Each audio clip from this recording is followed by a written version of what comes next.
We now return to Senior Notebook.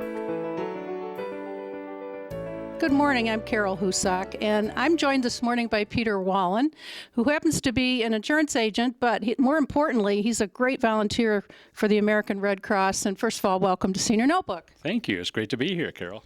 Peter, it was an innocent enough conversation you and I had the other day, and I was bragging actually about being able to get up on a chair and change the battery in my smoke alarm with my new knees.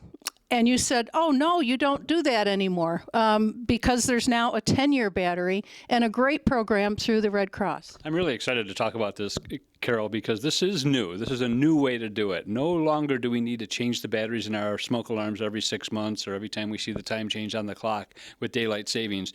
This is new. This is a law that started in January of 2017 that all smoke detectors that are sold in the state of New York are now 10-year lithium batteries where you don't have to change the alarms. You don't have to change the batteries in the alarms for 10 years. So this is really cool. We're in the process now working with the Red Cross where we're installing these smoke alarms, and it's kind of maintenance-free, tamper-resistive, maintenance-free, 10 years. We're really on the cutting edge if that just went into effect this month. The Home Fire Preparedness campaign is what Red Cross is calling it. And you know, in my real job, my weekly job, I promote volunteerism. And this is a great workplace effort for your own employees. And why don't you tell us what you've done with this campaign? Yeah, it's been fun.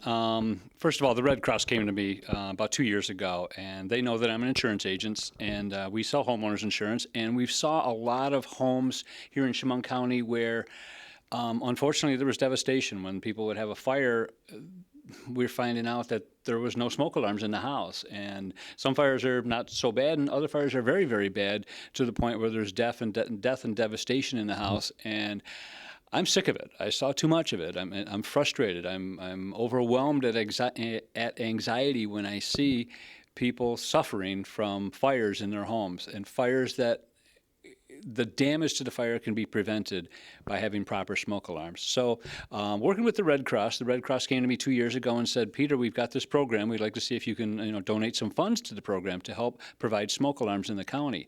And I said, well, gladly, I'll promote some funds. But what else can we do?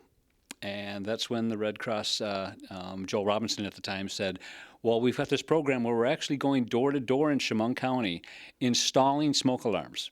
And I said, I'm in.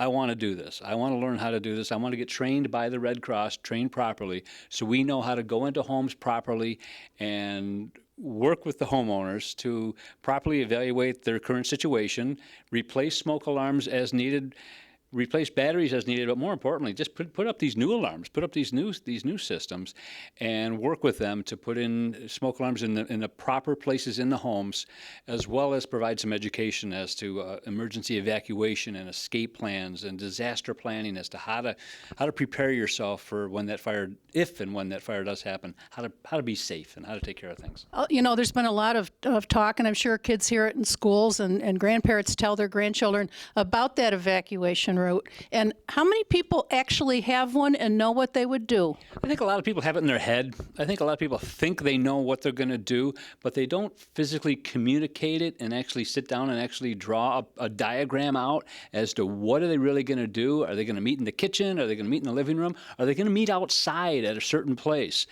And I know growing up with 3 little children in our house in Horseheads, we had a spot right outside our door. There was a telephone pole outside, and we often told our kids, if there's ever a disaster in the house, go outside and go to this telephone pole. And this is where we're going to meet if there's a fire.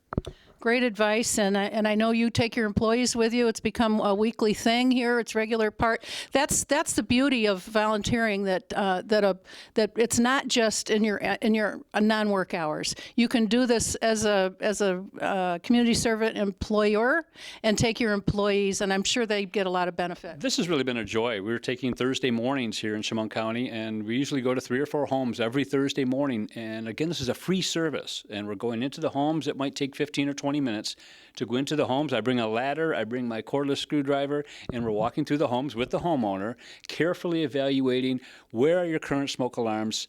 Are they working? Are they not working? Do we need to replace them?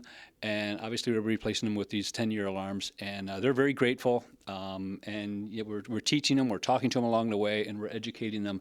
And more than just being grateful, they're excited that they don't have to replace these batteries every 6 months. This is a 10-year alarm. So we tell them, we put a little date on it, and we tell them we'll be back in 10 years, and we'll do it again. I love it. And we're going to put the number on the screen for the American Red Cross. And we've talked largely about Chemung County here, but the Red Cross chapter does cover a multitude of counties here in New York State. So we're going to put their phone number on.